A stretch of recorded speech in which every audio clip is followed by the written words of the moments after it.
Olá, sejam muito bem-vindos. Começa agora mais uma edição do Paraná Agro Repórter.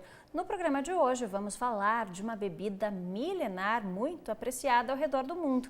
Do Império Romano até os dias atuais, o vinho sempre esteve presente nos principais momentos da história da humanidade. E conduz este programa ao meu lado, o nosso diretor Mário Milani. Olá, Milani. Olá, Giovana. Isto mesmo, não há como falar de vinho sem mencionar a sua história. 5.000 anos antes de Cristo, a bebida aparentemente já era consumida. Nesta data, foi registrada a mais antiga evidência de armazenamento de vinho, nas montanhas de Zagros, no Irã. E para esta conversa, nós recebemos aqui no estúdio o Wagner Gabardo. Ele é mestrando em turismo pela Universidade Federal do Paraná e tem um trabalho de pesquisa sobre o enoturismo. Ele é especialista em enologia e viticultura e é tecnólogo em sommelier. Também é professor de pós-graduação de enogastronomia, executivo da Associação dos Vitivinicultores do Paraná e diretor da Escola de Sommeliers Alta Gama. Seja muito bem-vindo, Wagner, ao Paraná Agro Repórter. Obrigado pelo convite. Oi, Wagner. Seja bem-vindo. Nós sabemos que o vinho é consumido no mundo há mais de 4.000 anos, né, e temos experiências na Europa, na Itália, na França, no Egito já. E eu gostaria de saber de você, como que vocês estão se organizando aqui no Paraná. Bom, a nossa missão aqui, né, justamente a minha missão como profissional, como pesquisador e como proprietário da escola, é justamente estimular o consumo do vinho nacional como um todo e, claro, sobretudo do vinho local, né, porque se a gente for pensar em consumo de vinho na Europa, como o senhor comentou, sempre foi muito regional, né? Então, quando a gente fala de vinhos, de enogastronomia, eram sempre os produtos da região, né, acompanhados dos vinhos produzidos naquela região. Então, a gente tem, num contexto europeu, para tomar como referência, o vinho como um alimento, né, como parte aí da dieta mediterrânea. E no Brasil, o vinho ainda é tido como uma bebida alcoólica que deve ser sobretaxada, e isso acaba, de uma certa forma, jogando um pouco contra, sendo um grande obstáculo aí que a gente precisa ser superado, né? Então, a gente realmente precisa estimular o consumidor a valorizar, a trazer para o cotidiano o vinho, né? E também, por outro lado, por outra via, buscar combater esse imposto excessivo que acaba muitas vezes desestimulando o consumidor a tomar um vinho nacional, a se animar a tomar um vinho paranaense, a se animar a tomar um vinho brasileiro. Então. O vinho sempre esteve presente na nossa cultura, justamente porque a gente tem a influência aí dos imigrantes europeus, foram eles que trouxeram, começaram as primeiras vinícolas por aqui. A gente percebe isso, até para, né, como você é especialista em turismo também, isso está ligado à nossa cultura, é algo que a gente precisa estimular? Ah, sim, sem dúvida, né? A gente teve uma imigração europeia, né, no final do século XIX, que se assentou na Serra do Nordeste do Rio Grande do Sul, Santa Catarina também, aqui no Paraná, né? Então, esses imigrantes italianos, alemães, trouxeram consigo essa prática da vitivinicultura e, inicialmente, começaram a produzir vinhos de variedades que se adaptavam melhor às nossas condições de solo e de clima, né? Que são as variedades de origem do continente americano, aquelas que produzem os vinhos coloniais, né? Que sempre foi parte da nossa infância, que pelo menos a mim me remete muito ao almoço de domingo, quando era criança, tomava diluído em água com gás, mas já consumia, né, o vinho suave, que é o nosso patrimônio, que também faz parte, é um tipo de consumo de vinho, do vinho de mesa, que também deve ser sempre estimulado e deve ser mantido, né? E Wagner, e qual que é a diferença daquele produtor, né, que produz vinho há mais de 1.000 anos, 2.000 anos, com esse produtor nosso aqui local que produz vinho há 20 anos, né? Ou o Chile que produz há 100 anos? Qual que é a diferença desses caras, né? A diferença aqui, por exemplo, no Paraná, é que a gente ainda está descobrindo qual que é a nossa vocação, né? Se o Brasil, há pouco tempo, há poucas décadas atrás, começou a descobrir que a sua vocação é para espumantes, numa região mais consolidada, que é o caso da Serra Gaúcha, que já faz vinho há praticamente quase 150 anos, aqui no Paraná, que é muito recente, nós estamos ainda por descobrir quais são as variedades de uva que melhor se adaptam às nossas condições de solo e de clima, que os europeus, os franceses costumam chamar o terroir, né? Que são as condições ambientais e culturais, né?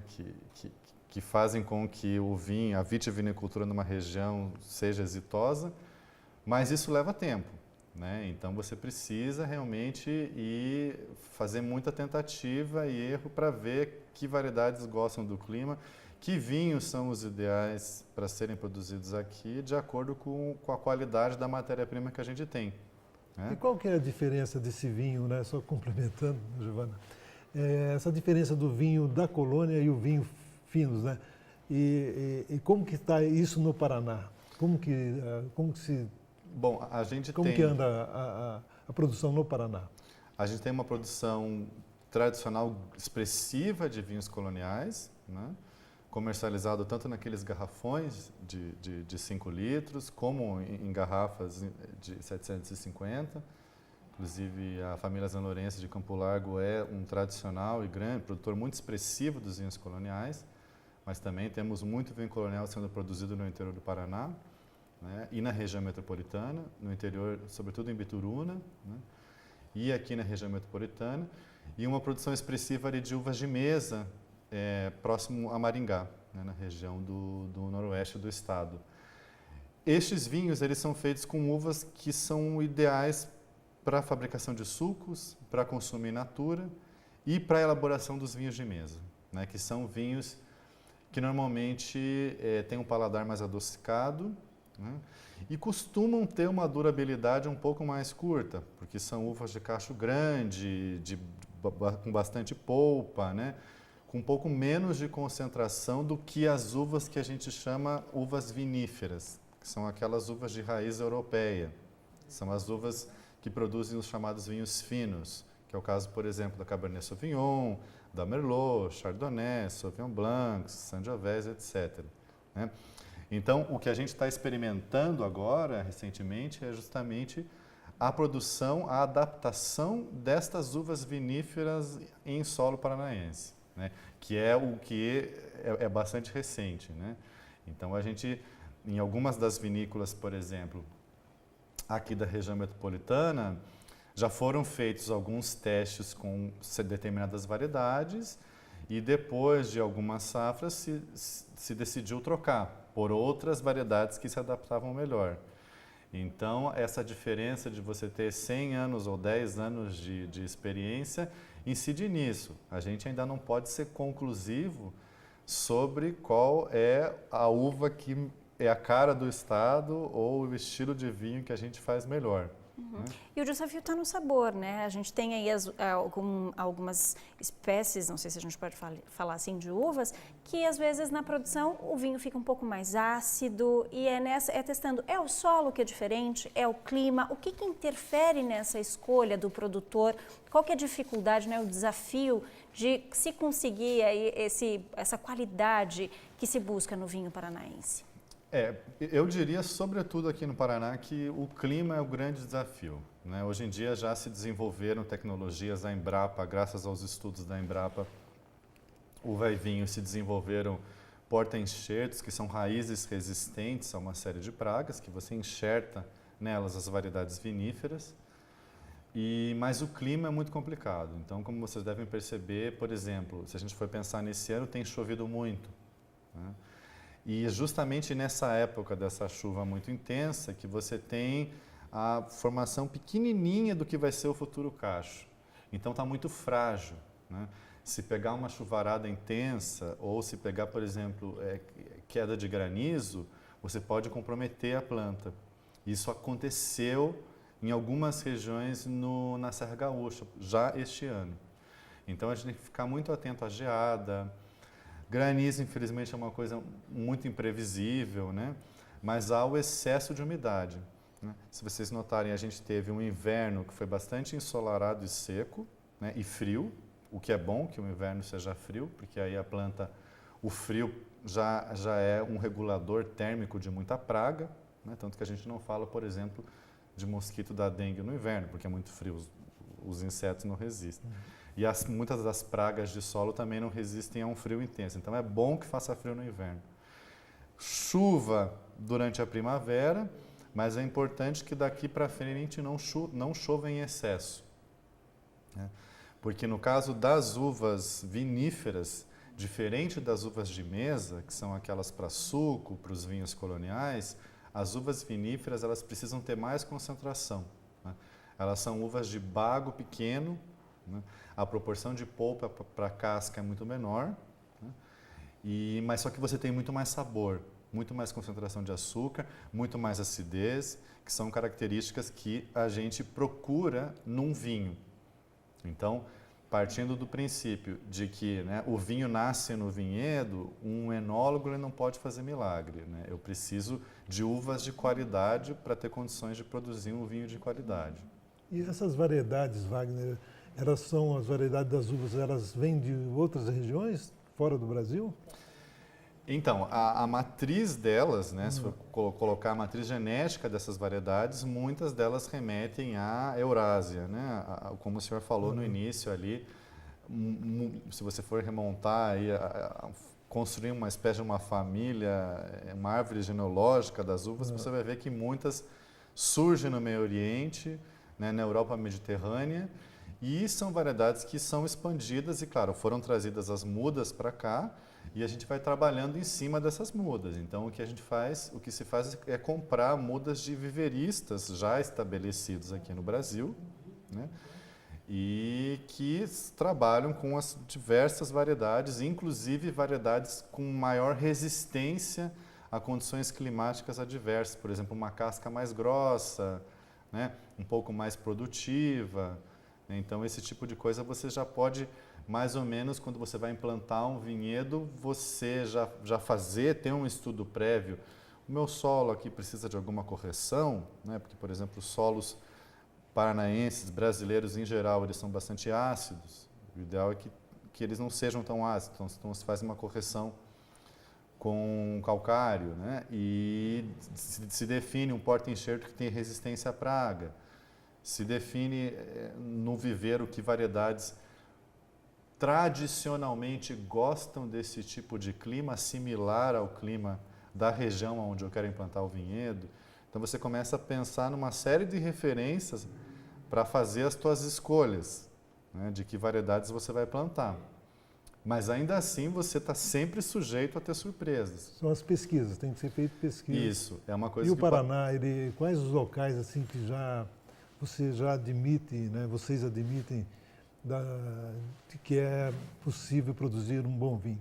Bom, para você ter uma ideia, aqui na região metropolitana nós temos vinhedos em São José dos Pinhais, onde tem se destacado duas variedades, a Cabernet Franc, que é uma uva que tem voltado aí com toda a força no vinho nacional como um todo, e a Chardonnay.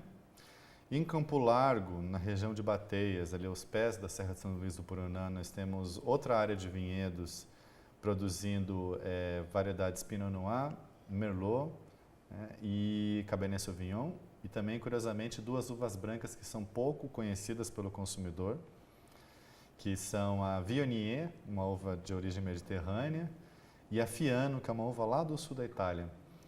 E nós temos também muita uva sendo produzida na região de Bituruna, que é um terroir, né, usando essa expressão, de bastante altitude.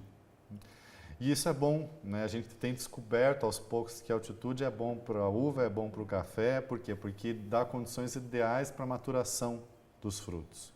Uhum. Então, retomando a questão que você perguntou sobre a acidez, né? A acidez é a espinha dorsal de uma bebida, a espinha dorsal de um vinho. Você precisa ter acidez, você precisa salivar quando você toma algo, porque senão você se cansa daquela bebida, né? Você fica empapuçado, você não consegue terminar uma taça, né? Então, aonde eu consigo essa acidez? Você obtém ela a partir da uva, né? E e quais são as condições ideais de clima para eu conseguir mais acidez? Né? Altitude. Né? Então, por isso que muitos dos vinhedos estão sendo implantados nos 1.000 metros para cima, 1.000, 1.100, 1.200 metros, porque em regiões de altitude você tem muita amplitude térmica, né? Ou seja, muita variação de temperatura do pico de calor para o pico de frio. Né? O pico de calor normalmente ocorre no meio do dia, meio-dia, 2 da tarde, né?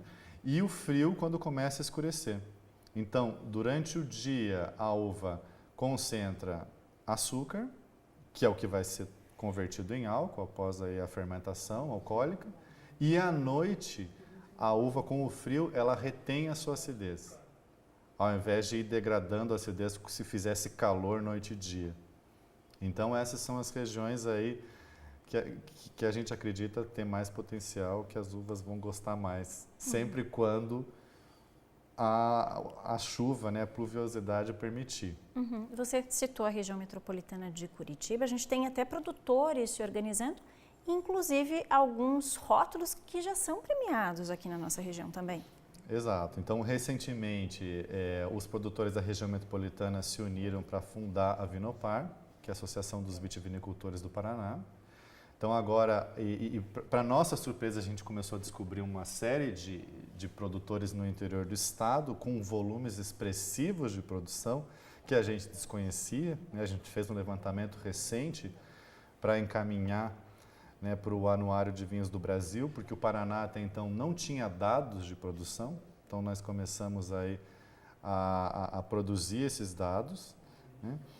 E uma das maneiras de se tornar conhecido para o consumidor, né, de quebrar justamente esse preconceito que existe com o vinho nacional, com o vinho paranaense, é você submeter os seus rótulos dos vinhos que você produz para que eles sejam avaliados em concursos, para que eles sejam avaliados por jornalistas especializados em vinho.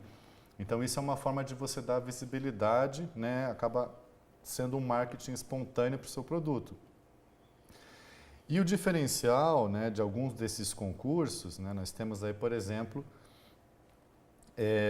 um concurso que já vem sido realizado algumas edições, chama Grande Prova de Vinhos do Brasil, que é para uma associação de sommeliers do Rio de Janeiro, e eles, com alguns profissionais do vinho, acredito que sobretudo ali do eixo Rio-São Paulo, que avaliam vinhos do Brasil inteiro, e avaliam esses vinhos com as garrafas ocultas, né, que é o que a gente chama de degustação às cegas, né, que daí você não é influenciado pelo rótulo. Né? Já conheço esse produtor, vou dar uma nota boa. Não, você simplesmente tem um vinho servido na taça e você tem que confiar aí nas tuas percepções sensoriais.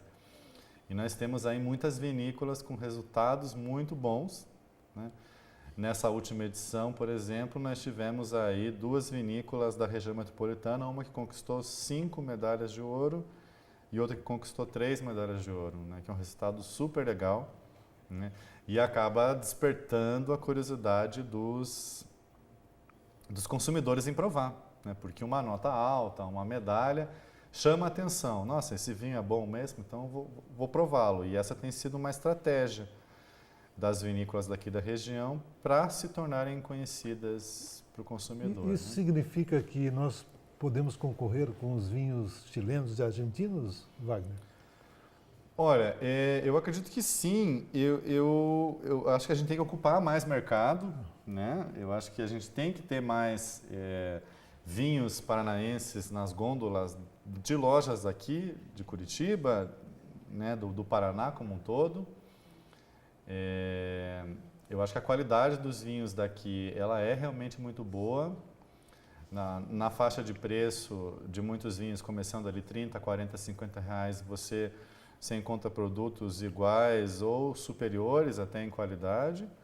Acho que é só uma questão mesmo do produtor conhecer, né? E nisso entra, né, uma das missões da associação, da Vinopar, que é fomentar o enoturismo, já que muitas dessas vinícolas, por elas serem pequenas, então pensem, quando a gente fala aí de vinícolas como, por exemplo, a Vinícola Legado, que está em Bateias, em Campo Largo, a Vinícola Araucária, ou a Família Fardo, ou a Franco Italiano, ou até a Cava e Colinas de Pedra, são vinícolas pequenas, né?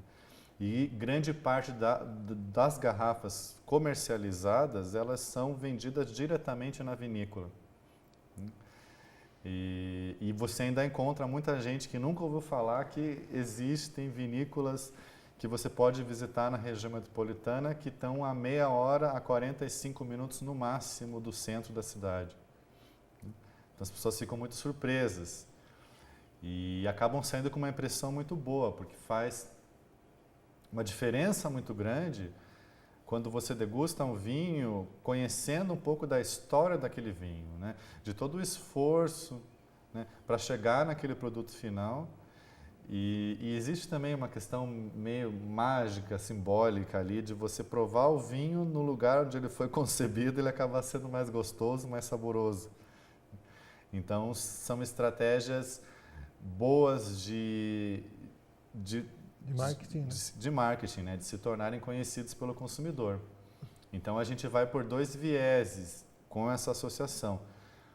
Estimular o enoturismo para que mais pessoas conheçam os produtos e dar mais visibilidade para essas vinícolas, seja ampliando a distribuição, no momento, no âmbito do estado, porque muitas vinícolas ainda não podem atender outros estados, porque a produção é pequena, né?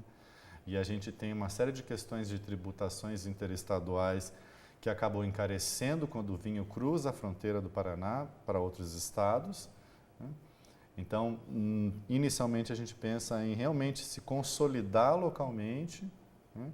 E, claro, ir mandando estas garrafas para concursos, para que sejam avaliadas, para que o consumidor reconheça aqueles rótulos, né? E reconheça a qualidade desses produtos e passe a substituir, ao invés de tomar o mesmo Cabernet Sauvignon de sempre ou Malbec de sempre, do Chile ou da Argentina, passe a tomar um vinho local e se surpreenda com a qualidade. E Wagner, você já tem uma estimativa de produção do Paraná? Como que é a produção do Paraná? E como que é o investimento de produzir vinhos, né? Isso aqui não é um investimento baixo, né? É um investimento alto.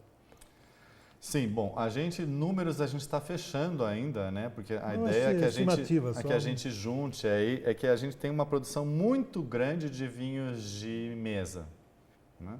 Quando vamos aí para vinhos de mesa, a gente está falando de milhões de litros anuais, né? E aí na casa, tranquilamente, aí dos 8 milhões, mais ou menos. Quando nós vamos para vinhos finos, né, a produção já cai consideravelmente, né? Porque, como eu comentei, as uvas dos vinhos finos, elas produzem menos, né? Porém produzem uvas mais maduras, mais concentradas. Então você pega uma vinícola, produz lá 30 mil, a outra produz 20 mil, a outra produz 25 mil. Então, somando tudo, a gente deve chegar aí no máximo a uns 400 mil litros de vinhos finos sendo feitos no Paraná atualmente, né? Que é uma quantidade pequena, né? 500 mil, mais ou menos. Dando uma estimativa muito aproximada, mas ainda assim nós estamos consolidando esses dados. Então a gente está indo atrás dos produtores e levantando essas informações para poder produzir aí, para poder acompanhar como evolui esse crescimento. Quanto ao investimento, como não sou investidor, mas eu digo para vocês que, assim, não saberia precisar exatamente números, mas você precisa ter um capital de giro, você precisa ter gordura para queimar, como a gente, dizendo de uma forma, né, uma metáfora, porque é muito investimento e até você recuperar o investimento você demora vários anos, né? Então, vamos pegar um exemplo da Vinícola Araucária, né? Agora, após 10 anos do preparo do vinhedo, é que as contas começam a fechar. Inicialmente é só investimento, né? E você tem um tempo, não é que você prepara o terreno, você planta a uva vinífera em clima temperado, que é o nosso caso, ela dá uva uma vez por ano. Então você prepara o terreno, planta a uva, naquele primeiro ano ela é muito jovem para fazer vinho, então você não aproveita. Com sorte, a partir do segundo você vai poder produzir alguma quantidade, mas em caráter experimental. A partir do terceiro ano, de fato, é que você começa. Tem condições de produzir vinhos. Então, aí você tem 3 anos para produzir o seu primeiro vinho, que normalmente vai levar pelo menos de 8 meses a 1 ano para esse produto ser engarrafado e ser comercializado.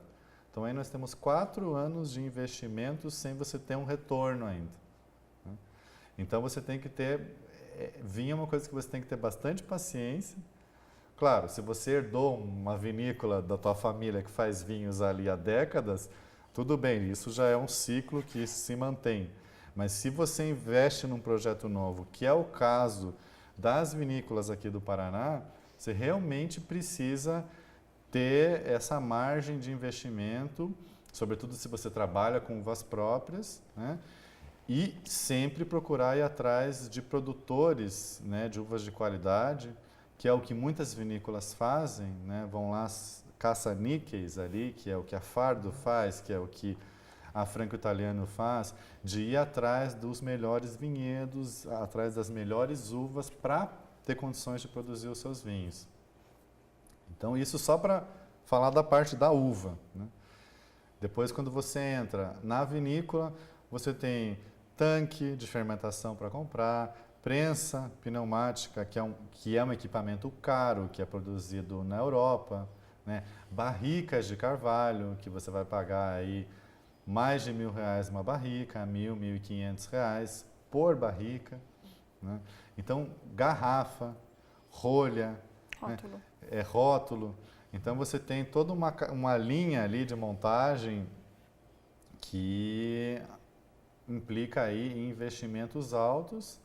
E, claro, se você for trabalhar com o enoturismo, que é um caminho que muitas vinícolas têm optado, né, uma alternativa para incrementar a sua renda, para agregar valor ao seu produto, você tem que investir em infraestrutura para receber esses visitantes, né?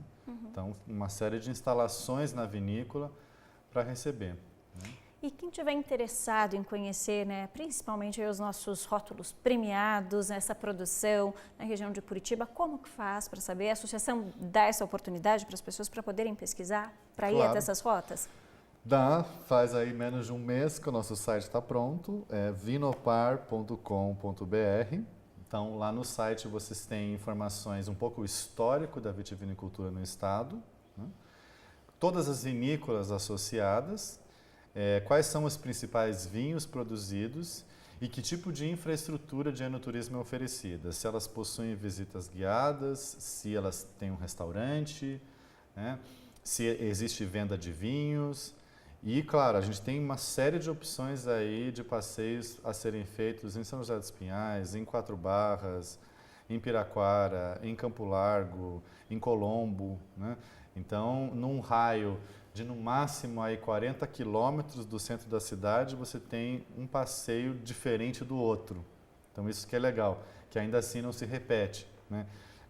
As vinícolas que oferecem cozinha são propostas de comida diferenciada, visitas guiadas diferenciadas, a própria paisagem muda muito de uma vinícola para outra, né? Algumas com experiências de harmonização, que é o caso da vinícola Fardo, né, que é muito interessante.